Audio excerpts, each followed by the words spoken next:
Welcome back to our story today. I am so happy to see you here again. Please, make yourself comfortable. Find that perfect spot where you can truly relax, perhaps a cozy armchair or a soft rug by the hearth. Imagine, once more, that we are sitting together by our warm, glowing campfire.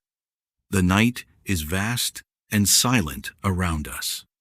The flames are dancing in shades of orange and gold, and if you look up, the stars are so bright they look like diamonds scattered across a black silk cloth. Tonight, here at StoryPath English, I want to talk to you about a mystery that has haunted the human imagination for thousands of years. It is a story about stone, about the sun, and about the incredible power of the human mind. When we look at the horizon of the Giza Plateau in Egypt, we see three massive shapes rising against the sky. The Great Pyramid of Khufu is the last of the seven wonders of the ancient world still standing. For centuries, people have looked at these giant mountains of stone and asked, how? Some people say it was magic. Others, looking for an easy answer, say it must have been visitors from other stars, aliens, with advanced technology. But tonight, I want to tell you a different story. I want to tell you a story that is much more beautiful and much more impressive than any science fiction movie. It is the story of how ordinary human beings, with nothing but copper tools, wooden ropes, and a brilliant understanding of nature, built the impossible. This is not a story of magic. It is a story of human sweat, genius, and a promise that refused to be forgotten. Imagine we are traveling back in time, 4,500 years. The air is dry and smells of wood smoke and the salty breeze of the Mediterranean. We are standing in the court of Pharaoh Khufu. He is a man who wants to live forever, not just in spirit, but in the memory of the world. He calls his master Builder, a man named Hemiunu. The task is simple to state, but impossible to imagine. Build a tomb that reaches the stars, made of 2 million blocks of stone, each one weighing more than a car. And it must be perfect. Before the first stone was ever moved, the Egyptians had to solve a problem that would challenge a modern engineer. How do you make a giant building perfectly flat on a surface of uneven desert rock? If the base is even slightly crooked, the top will never meet in a point. They didn't have laser levels or computers. So, what did they do? They used the most basic element of life, water. Imagine thousands of workers digging a grid of shallow trenches into the limestone bedrock. They filled these trenches with water from the Nile. Since water always finds its own level, they simply marked the water line on the sides of the trenches. Then, they drained the water and cut the rock down to those marks. When they were finished, the base of the Great Pyramid, an area large enough to hold 10 football fields, was level within a fraction of an inch. Have you ever tried to level a table in your kitchen? Now imagine leveling a mountain. This was the first secret of the pyramids: patience and a deep respect for the laws of physics. Now, think about the stones themselves. Most of the pyramid is made of yellow limestone found right there at Giza. But the casing, the outer skin that made the pyramid shine like a white star in the sun, was made of fine white limestone from a place called Tura, many miles away. And deep inside, in the king's chamber, there are massive slabs of red granite. These granite blocks weigh up to 80 tons each. They were brought from Aswan, which is 500 miles to the south. How did they move 80 tons of stone across 500 miles without a single engine? The answer, as we learned in our last story, was the Nile. During the flood season, the water rose so high that the Egyptians could sail their heavy barges right to the foot of the Giza Plateau. But once the stones reached the shore, the real work began. They didn't have the wheel as we know it for heavy lifting. Instead, they used sleds. Can you see them in your mind?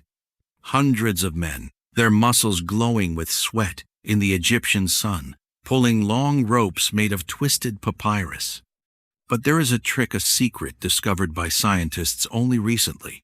If you pull a heavy sled across dry sand, the sand piles up in front of the wood, making it impossible to move.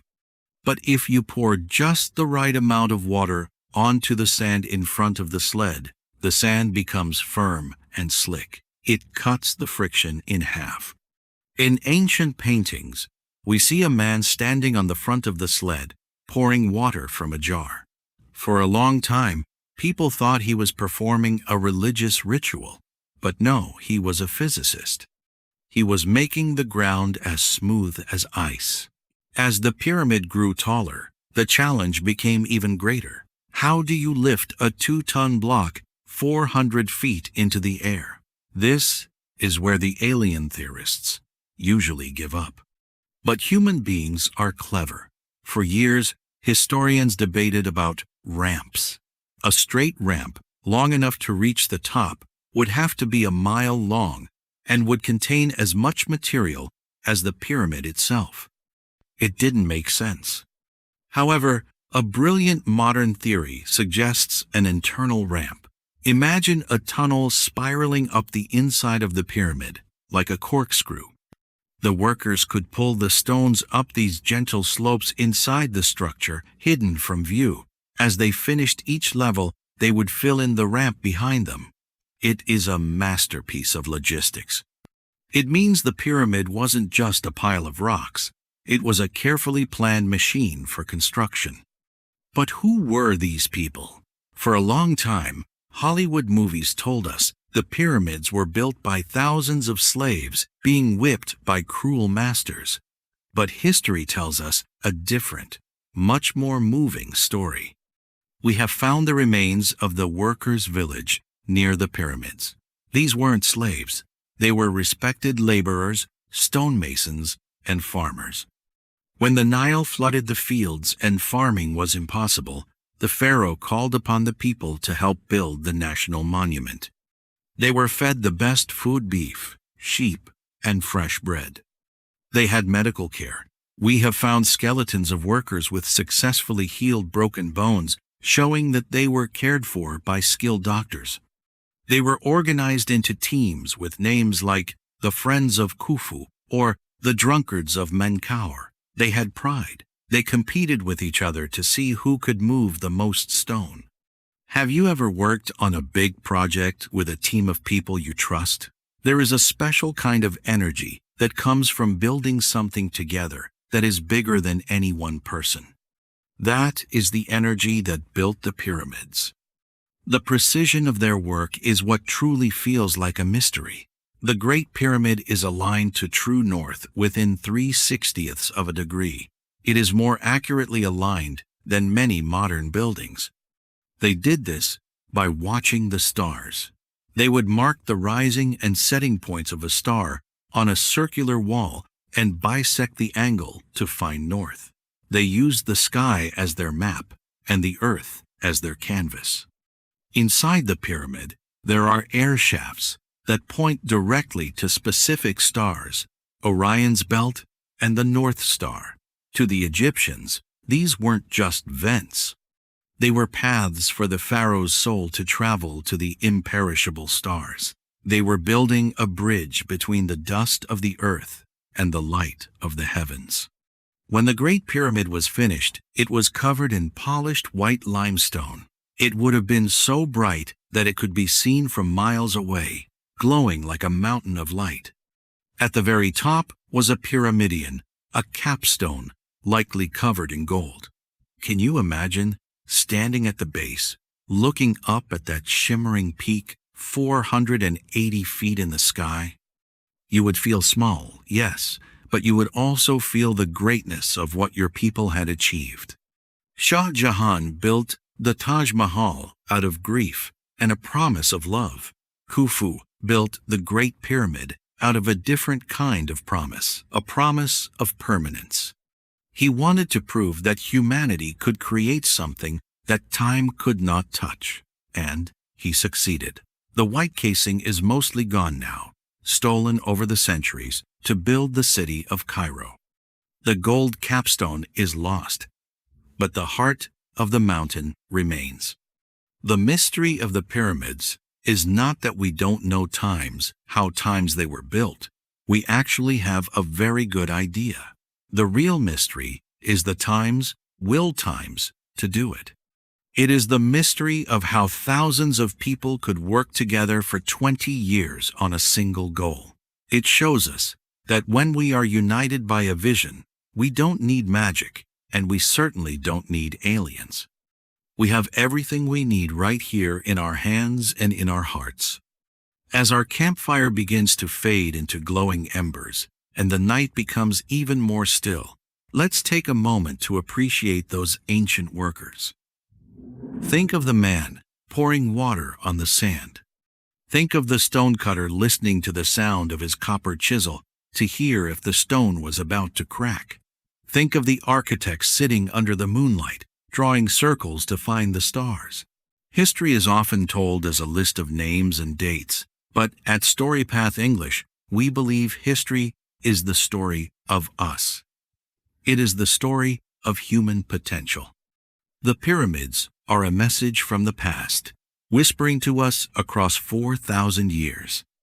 They tell us that no matter how difficult the task, no matter how high the mountain, we have the brilliance to solve the problem and the strength to carry the load. We don't need to look to the stars for the answers to our mysteries. The answers are right here, in the cleverness of the human mind and the persistence of the human spirit.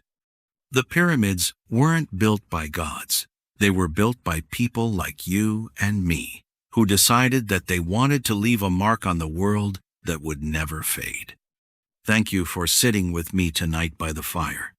Thank you for walking this path back to the golden sands of Giza. I hope the story of the pyramids reminds you that you too have the power to build great things in your own life, one stone at a time, with patience, intelligence, and heart. The fire is almost out now, and the stars are watching over us. Close your eyes and imagine the silent, moonlit pyramids standing guard over the desert. They are still there, and they will be there tomorrow, and for 1,000 years after. May you find your own strength tonight, and may your dreams be as grand as the monuments we spoke of. Sleep well, and I will see you on our next story path. Good night.